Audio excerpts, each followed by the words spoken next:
আমরা কাতার প্রবাসী, জি আমরা কোন দল এবং কোন দলীয় না, জি আমরা সাধারণ মানুষ হিসাবে আমাদের ছোট ভাই বোন এবং আমাদের ভাই ভাতিরা লেখাপড়া করে, জি এবং আমাদের দেশ ভবিষ্যতে যারা উন্নত করবে, জি তাদের আশা ভরসা আমরা নিয়ে জি তাকাই আছি।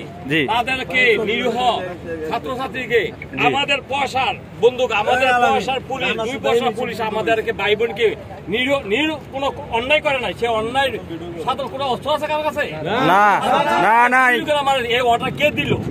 পরিষ্কার এই অর্ডার উপর থেকে আসছে, উপর থেকে আসছে। উপর থেকে অর্ডার ছাড়া কোনো পুলিশ গুলি করতে পারে না।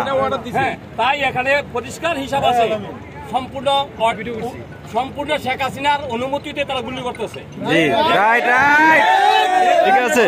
খুনের জন্য দায়ী শেখ হাসিনা নিজে, ঠিক আছে। প্রবাসীদেরকে শেখ হাসিনাকে নিন্দা জানাই, নিন্দা জানাই। ওকে ঠিক আছে ভাই, শেষ হয়েছে।